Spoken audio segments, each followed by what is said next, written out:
I had a friend who would call me on a regular basis, and the first thing that he would say to me was, Pamela, how you living? And the first time he said that to me, I was like, well, what do you mean? How am I living? You mean, where am I living? What did I do yesterday? What are you talking about? No, how are you living in this moment? Hello, I'm Pamela D. Marshall, the author of The Art of Forgiveness and Expression of Peace. I ask you that question. How are you living in this moment? How are you breathing? How are you breathing? Isn't it amazing that the one thing that separates us from life and death is the breath? Yet we think so little about it. We take very shallow breaths. We don't think about how intelligent the body is when we inhale and when we exhale. We don't think about this relationship that we should have with the breath, how we should stop, breathe, appreciate it, appreciate this body for being intelligent enough to take what is needed when we inhale and release the carbon dioxide that's not needed when we exhale. Imagine if we did that with our thoughts. If we spent time thinking about what we're thinking so that we can discard all of the things that don't matter. If it happened yesterday, it's in its correct location. It is in the past.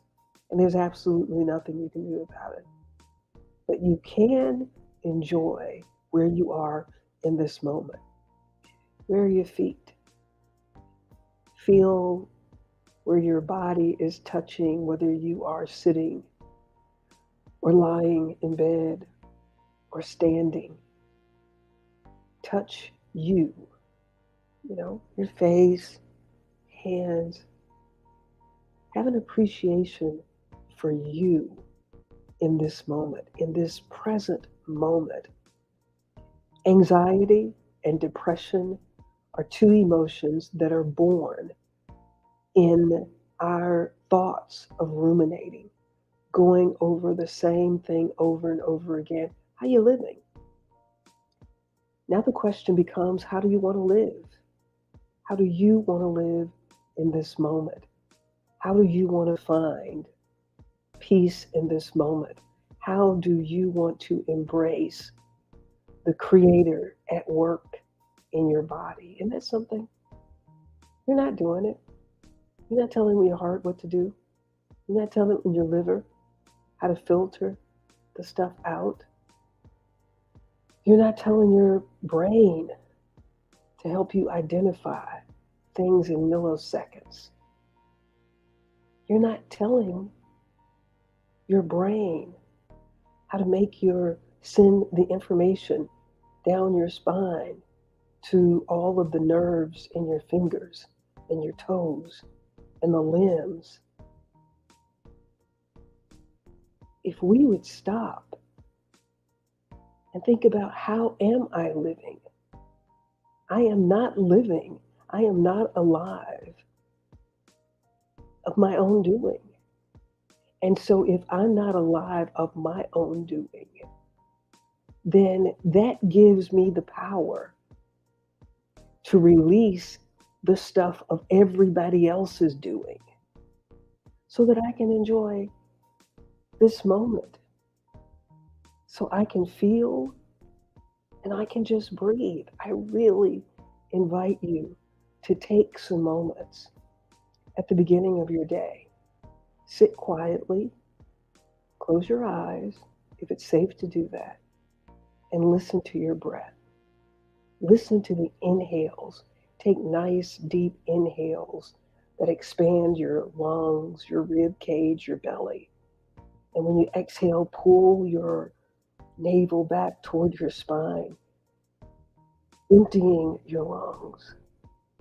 Then inhale some more.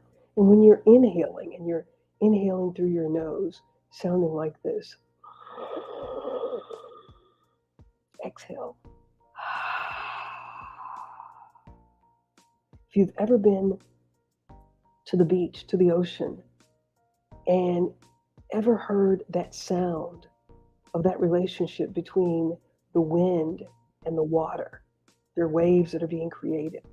But when you hear that sound, and if you've not been, just go to YouTube and Google sounds of the ocean. Now listen to that. People go to the ocean and they marvel at that sound. They pay extra money to have a room on the beach, facing the beach. Well, guess what?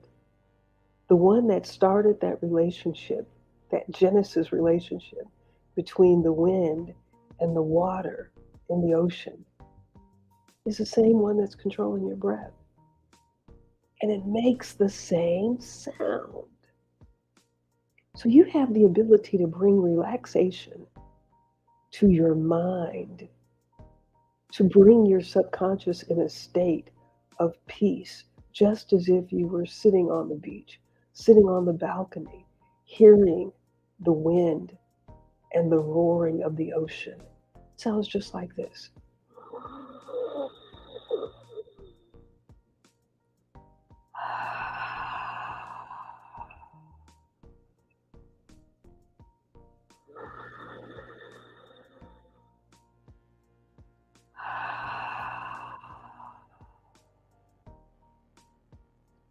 When you have thoughts that you don't know what to do with, just tell yourself stop, because it's your mind. You don't have to think about it if you don't want to. And I will tell you this, thinking about it is not going to change the past. So what good does it do? Then there's a scripture that says, give no thought to tomorrow, because tomorrow has enough challenges that it will be able to take care of itself. And if you take this time, or one of the things that I suggest you do when you're practicing mindfulness, as you close your eyes and you're breathing and the thoughts are coming, count backwards. It causes you to have to focus. Just count backwards, starting at 70, 69, 68, go all the way backwards till you get to 0. And the more you practice that, the easier it will become for you to move the thoughts, the negative thoughts, out of the way so that you can enjoy the present moment of your breath. I invite you to fall in love with your breath. It's the one thing that's going to be with you. You don't ever have to worry about it leaving you. Well, until that final time when you do that last exhale. And then you can even do that in peace because you have experienced the peace of this journey. And when you're at that moment of transition, you've practiced peace. You can do it. I'm enjoying it. I want you to enjoy it too. I'm Pamela D. Marshall. Thank you for joining me for this journey of waking up the mind, the body, and the spirit.